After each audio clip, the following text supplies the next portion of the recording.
Está respondiendo, tema de IRPF que nos preocupa también y mucho, así que Majo, te vemos, te escuchamos.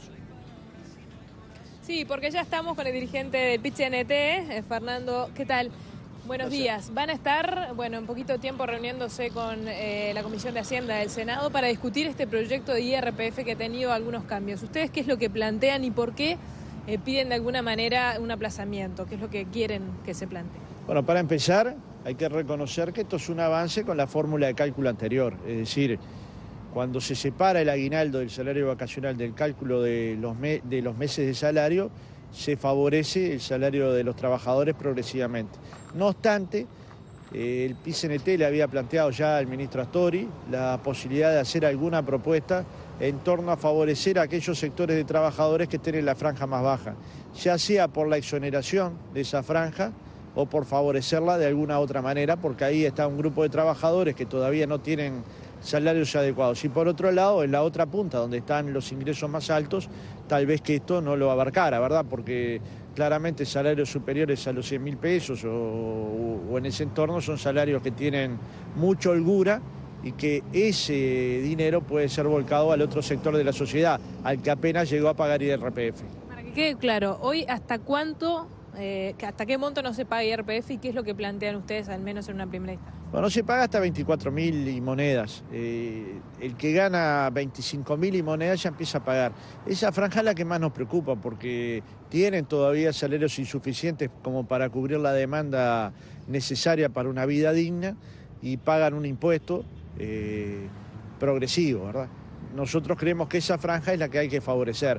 No obstante, lo que estamos pidiendo hoy en el Senado, lo que va a pedir una delegación que viene al Senado, es que se postergue algunos días, solo algunos días, porque nosotros queremos que la liquidación del aguinaldo de junio ya ingrese esta ley, porque favorece a un sector de trabajadores, para ver si podemos construir una propuesta técnica y política que pueda ser atendida por el Senado, ¿verdad? Bueno, la iniciativa del gobierno hace que se liquiden por separado IRPF y salario vacacional. Esto haría evidentemente que los salarios más bajos dejen de cobrarle menos IRPF de alguna forma. ¿Ustedes por dónde iría ese planteo para favorecer a los salarios más bajos? Bueno, se están estudiando, pero una de las medidas podría ser exonerar del pago del aguinaldo y del salario vacacional a esa franja o alguna franja, las franjas más de abajo, ¿verdad? ¿Se analiza esto cuánto cambiaría?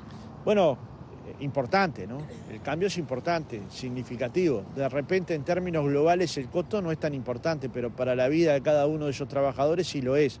El problema es si los recursos destinados son los que se han mencionado, de repente a las franjas más altas, a las que tienen salarios más altos, no hay que favorecerlos con esta ley, porque, insisto, que la ley debería tener como espíritu, o nosotros tenemos como espíritu, que el que tiene más pague más para que el que tiene menos pague menos.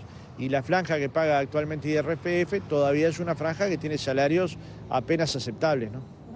Con respecto a lo que ustedes planteaban en estos días, han planteado que este proyecto que se está analizando ahora por parte de la bancada del Frente Amplio no cumple con la promesa electoral del Frente Amplio. ¿Por qué advierten esto? No, el principio de la propuesta electoral de Vázquez consistía en que no se calculara el aguinaldo y la licencia para el cálculo de IRPF, o al menos así lo habíamos entendido. No obstante, antes de... No se calculara, no que se calculara por separado. Exacto, que no se calculara. No obstante, antes de la elección, para ser honestos intelectualmente, el ministro actual de Economía planteó que efectivamente el cálculo iba a ser que se está haciendo, de forma tal que no es que no se esté cumpliendo, sino que nosotros planteamos que se podría ir más allá de lo que se fue, es decir, dar un paso más favoreciendo a los sectores de menor salario de estas franjas que pagan IRPF, ¿no? Brevemente, hay un paro el jueves. ¿De qué consta y por qué se decide pronunciarte en contra del TIS? Bueno, es un conjunto de sindicatos, no es un paro general de la central. Sí es apoyado por la central porque las reivindicaciones son exactamente idénticas a las que planteó el movimiento sindical en aquel paro tan discutido del mes de septiembre del año pasado. En ese paro nosotros planteamos temas centrales. Una eran favorecer los salarios más bajos, aquellos que tienen ingresos menores a 15.000 pesos. Otra era empujar el proyecto Fondes para que efectivamente la autogestión fuera un medio de producción viable y que la gestión en manos de los trabajadores como alternativa a la propiedad de los medios de producción fuera efectivamente viable. Este proyecto construyó 3.100 puestos de trabajo y es un proyecto que claramente vamos a defender. Disminuir la brecha entre ricos y pobres. El Uruguay todavía, el 20% más rico se queda con 43% de la riqueza y el 20% más pobre aproximadamente con el 7%. Presupuesto educativo para dotar a la educación de los recursos necesarios para el modelo de desarrollo que el Uruguay busca, y eso es apuntar a maestros, trabajadores de la enseñanza, ganen mejores salarios y profesores, y al mismo tiempo una pelea contra el TISA, convencido de que es un proyecto que no le va a agregar nada al Uruguay, que por el contrario lo va a perjudicar.